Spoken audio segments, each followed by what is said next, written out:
Il arrive avec son match pourri, là, son derby. Là. Moi, je voulais pas venir. Il en est fier de son derby, là.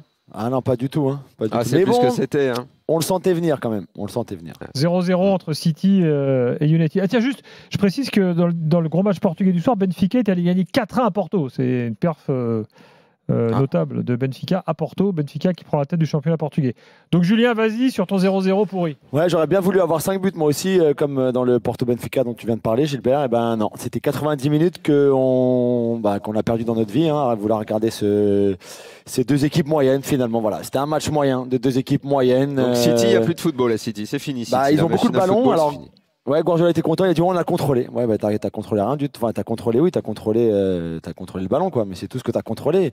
À aucun moment ils ont vraiment été dangereux. C'est peut-être plus United d'ailleurs qui a été un petit peu plus dangereux, qui a d'ailleurs le plus grand expected goals par exemple. Mais bon, même eux, ils font aussi avec les moyens du bord, ce qui est pas très bien non plus, parce que oui, ils étaient bien organisés, plutôt compacts. Ils ont été difficiles à bouger, j'ai trouvé, mais du côté de City, on n'a pas trop essayé. Je trouve que Guardiola, encore une fois, a fait n'importe quoi dans sa composition de départ.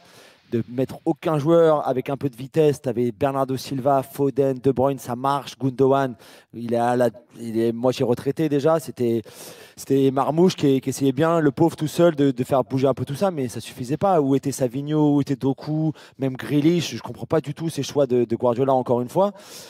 Si, ou alors t'as eu le contrôle du ballon, mais t'as rien fait avec le ballon. Donc c'était vraiment pauvre, vraiment médiocre. Et c'est à l'image de ce championnat, de cette saison de Première Ligue, qui on l'a répété plein de fois dans toutes les émissions, mais c'est pas une bonne saison de Première Ligue, et le match d'aujourd'hui l'a encore montré. Bon, un mot d'Aston Villa, parce que le match c'est quand même dans 3 jours là, donc qu'est-ce que tu veux nous dire ce soir? Ouais, très bon début de match, très bon. Ils menaient 2-0 après 15 minutes de jeu. Ils ont profité du fait que l'équipe de Nottingham Forest était à moitié endormie. Ils sont pas vraiment entrés dans leur match, donc ils en ont profité très bien. Très bon Tielemans, très bon Rodgers, qui sera un danger permanent pour le PSG, c'est sûr, mercredi soir.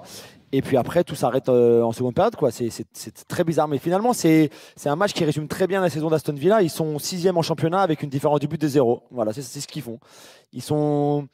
Ça défend à peine mieux que ça attaque à peine mieux que ça défend, pardon, mais ils ont des très bons moments dans des matchs, et puis dans le même match, ils ont des moments où tout s'écroule, quoi. Ils jouent plus du tout au football. Ils auraient pas dû gagner ce match contre Forest, parce que la seconde période, ils sont à la rue totale, mais vraiment totale. Même Unai Emery, après le match, n'a pas trop compris comment c'était possible d'afficher deux visages pareils, mais c'est leur saison. Alors ils sont 6e parce que depuis janvier, depuis les arrivées de Rashford, Asensio, même Disasi, Malen, tout ça, c'est vrai que c'est mieux. Ils ont beaucoup plus de profondeur de banc, ça marche avec les remplaçants. Il y a des choses qui marchent mieux, mais ce 0 de différence de but en étant 6e du championnat, je trouve que ça résume très bien leur saison. Ils sont vraiment capables de faire des très bonnes choses. C'est vraiment une bonne équipe quand ils le veulent et quand tout le monde joue ensemble. Et le résultat, ils sont très moyens. Ils sont vraiment moyens. C'est une équipe moyenne. Mais c'est vrai que pour regarder, moi je ne les ai pas vus autant que toi, tu te dis au début, waouh, intéressant par rapport aux failles qu'on a noté récemment encore sur les copies arrêtées. On a parlé ensemble. Ouais. Et puis après, tu vois la deuxième, tu dis, ouais, le PSG, attention, ils peuvent leur faire très mal là. Si ça se passe comme ça, clair. Ça peut faire défensivement notamment. Enfin, défensivement, je parle pas forcément de la défense, je parle de la façon de défendre. Là, ils peuvent prendre cher. Alors après, c'est toujours pareil. Le PSG aussi n'a pas fait un grand match. Tu vois, on est dans des avant Ligue des Champions. Est-ce que pour eux, c'était le cas, d'après toi, ou est-ce que ça il a fait tourner un petit peu. Ouais, non, Emery, elle fait tourner un petit peu, c'est vrai, mais ça reste quand même statistiquement parlant, pas que sur le match de samedi, mais depuis le début de saison, à part Leicester et Southampton, ils ont le moins grand nombre de clean sheets, quoi, le plus grand nombre de matchs où ils encaissent des buts à Aston Villa en Première Ligue cette saison. C'est-à-dire que même des équipes comme Ipswich, par exemple, il y a des matchs où ils ont moins encaissé de buts, quoi.